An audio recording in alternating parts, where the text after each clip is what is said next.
Let me open the window here for just 1 second. I want to show you something. There you are. Look, it's like cold, wet cocaine. Oh, frick, it's cold. Jesus. Well, yeah. So, Storm Emma is on her way. It's going to be the biggest snowstorm we've had since 1982. It's cold out there.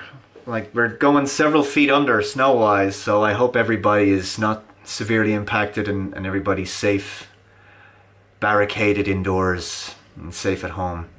But there's another storm that I wanted to talk to you about, which is, well, I think that one's already hit, and I think it's hitting us in waves, and I think someone is covering their tracks and making certain people go away, and that is the censorship storm.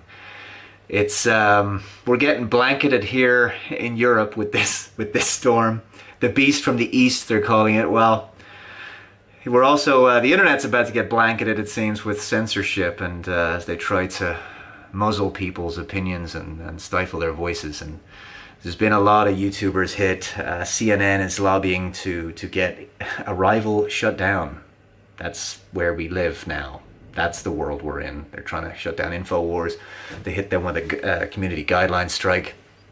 Apparently YouTube came out and said, oh, this is all kind of accidental, sorry, I don't know what's happening, but the SPLC is working with us as trusted flaggers. So that's comforting to know, considering they label anybody they don't like at all, even with a centrist position. they label actual liberals as fascists, for God's sake. So it's pretty hardcore. So we have that going on. We have, geez, how many channels have been hit with guideline strikes or put into limited state? Most recently, Sargon was hit with his channel, not his channel suspended, but his Google account suspended, which for him is almost as bad in the sense that you can't use any Google services once that is suspended. There is no barrier, there's no shield, there's no defense against this. And so it's an arduous process to get these things resolved, and it's a flip of a coin if that actually happens. There's a lot of channels in the last while. I have to confess that most of them I'm not familiar with, but I know of a couple of channels. Actually, some of them that I've heard of, 100 or more thousand subscribers. Big enough channels. The ones I know, recently Devin Tracy was terminated. Barbara For You To See had a channel placed in limited state. I think Mark Dice was hit with something, I heard.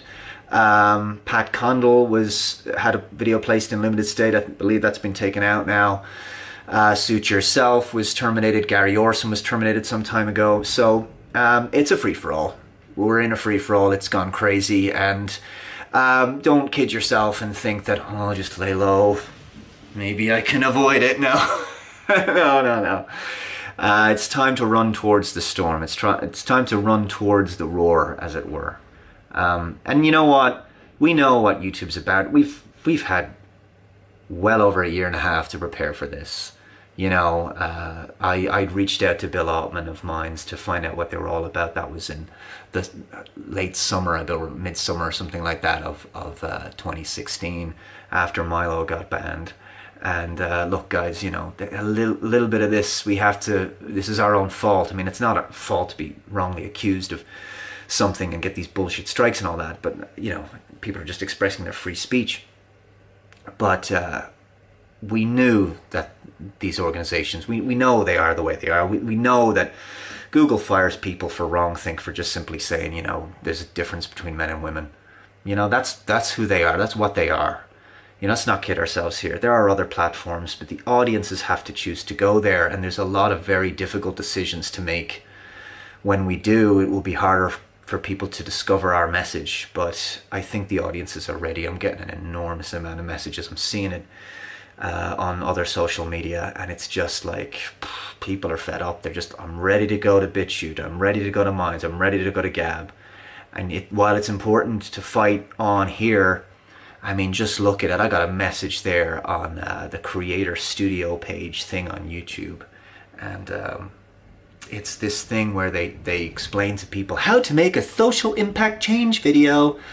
and it's just like all the usual progressive talking points, and it's feminism, and it's just pro-globalist, pro-Marxist nonsense, and it's just, it's all the usual stuff. It is, they want people to produce counter propaganda, because they know that this, I mean, you think about it, every time, and I was thinking about this before, every time you see some new blog post on the Google guidelines page or whatever, and every time you see some new change to the terms of service, don't fool yourself. You know, they start off with this kind of all nicey, we're just doing it to make the platform safer and more secure for our community, and all this talk that they go on with, and all this corporate buzzword bingo that they do, all the jargon.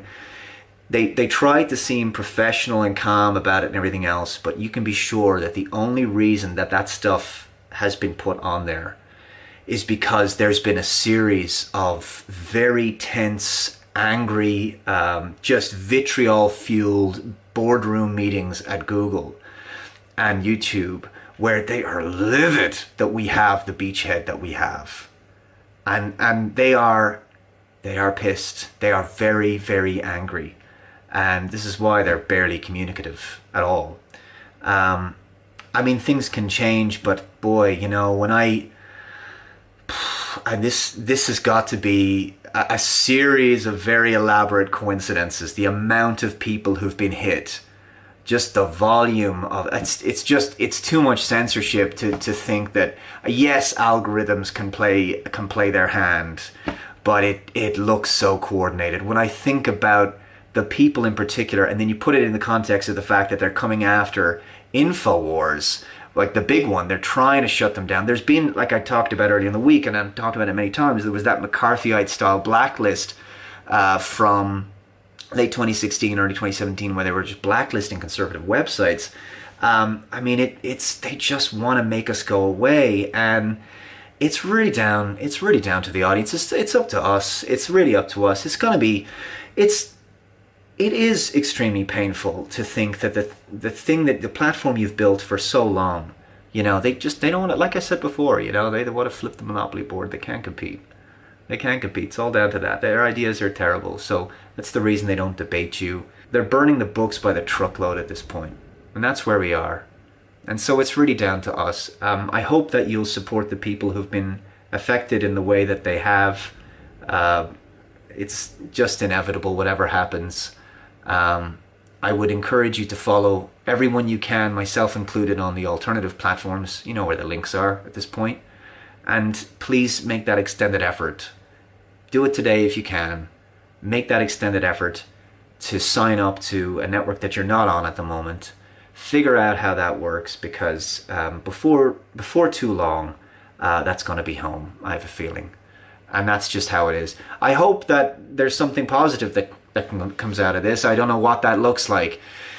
Does it mean that some sort of bipartisan legislation might be discussed where, you know, these companies get broken up or regulated like utilities? Because if that's what it has to take to protect, particularly in the United States, the First Amendment, well, so be it. As far as I'm concerned, I don't want it to go down that route. But if that's what it takes, that's going to, certainly Google, should it be broken up?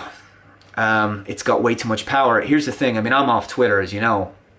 I use Facebook really for, you know, contacting family and that, but it's just a dummy account for me. I could come off at any stage. I don't really care. Computing Forever is over there because I know a lot of you are. But that's really the thing. We're kind of sticking it out on these platforms really until the wheels come off for a lot of us.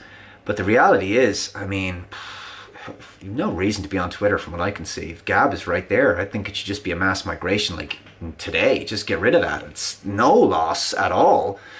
So that's one network that will immediately lose power. And so with Facebook will die out in the next few years. Less and less people are using it. I think the demographics are changing over there, particularly it's more elderly people, the young people. It's not resonating with them anymore. It's a terrible site, Facebook. It's an awful interface. It's very dated looking, I think. They're collecting a disturbing amount of data, even on people who aren't on Facebook. If you visit Facebook, they're retaining cookies and things. It's just crazy shit, the amount of data they have on you. Very disturbing. So with YouTube is Google is the only one that has, I think, significant levels of power because they have so many services. They have so many Google products that we use: Google Docs, Android, obviously Gmail, AdSense, the search engine, which is the big one, YouTube. I mean, they've got so many things. God, they'll be driving us around in their cars before too long. Prisoners. It won't start because, you know, you've violated community guidelines, so your car's not going to start. Or they'll, I don't know, drive you straight to the prison for a wrong thing against your will. It's like, turn this thing around. But, you know, there you go. I mean, that's the thing about Google. It's just, it's too big. It's far too big, and it's a difficult thing to protest about when it permeates every facet of your life in some way. In some way, people, it's hard not to de-Google completely. And YouTube is still the best platform to discover content creators and new voices and to have these conversations, whether we like it or not. And so hopefully we can stick it out. But like I said, I mean, on the run up to, there's the midterm elections now this year, isn't it? At the end of the year. And then, you know, we're moving towards 2020. So all of these, you know, the mainstream media and certainly the Democrats and Silicon Valley, they're going to be very, very much more prepared to censor, and they're going to be prepared for the alternative media. You know, I think a lot of them were caught by surprise. You know, they didn't see where the culture was going. And they never will. And they're censorious, and it's how they work, and it's how they operate, and they have no respect for your civil liberties. They have no respect for freedom. They have no respect for your choice. They have no respect for diversity of thought. The universities mirror that. And yeah, I mean, it's the same people who graduate from all those gender studies courses and college campuses where free speech is not respected at all, and where people are regularly deplatformed. They go on and they get the jobs in these corporations. Is it any wonder they operate the way they do? And like I said 1,000 times, the community guidelines of these companies, they look an awful lot like the hate speech legislation that is coming down the line in many countries. And we've just accepted this. We accepted the terms, the words hate speech. That was our first mistake. We were force-fed that crap. And they're so deliberately vague and so deliberately open to misinterpretation or to abuse, and that's where we are.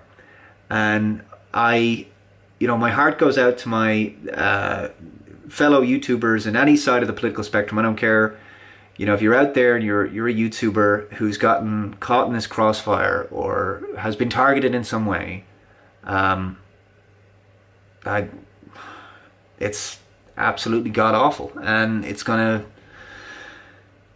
keep happening, but it's down to the audiences. That's it. If the free market is to operate at all, it's going to have to be individual choice. So that's it. I'm kind of getting tired walking on eggshells myself, to be perfectly honest with you. So I think if we can drive enough eyeballs over to the other places, we can start justifying doing things like exclusive content over there, and then gradually, more and more. The problem is then, for a lot of people, the reason why they're there is because AdSense, even though it's been hit very heavily over the last year almost, it still represents a sizable portion of people's income. So that's why it's going to be ever more important that audiences support people on Maker Support and Patreon and things like that. And ultimately, guys, let's be honest, it's going to be Maker Support in the future, because Patreon I don't think is reliable either. You know, it's just, we're surrounded, aren't we? Everything. They own everything. They got PayPal, they got YouTube, they got Patreon, they got all the search engines, they got all the social media. I mean, they have all the infrastructure. They've got everything. And if they want to go further, they don't just have, you know, the ISPs will do whatever the government want them to do. But, I mean, they have the hosting providers. I mean, no internet for conservatives, that's for sure. And even people who aren't conservatives, just people who don't go along with PC bullshit culture. But there we are. Anyway, I hope things can work out. I hope people who have been affected will get some resolution. It would be nice for once, for a change, if Google could be held accountable. But, you know, once they dig in their heels, they rarely change. They rarely change their minds. Anyway, looks like the storm's getting worse. I hope everybody's safe inside, and hopefully we can survive the other storm. See you soon.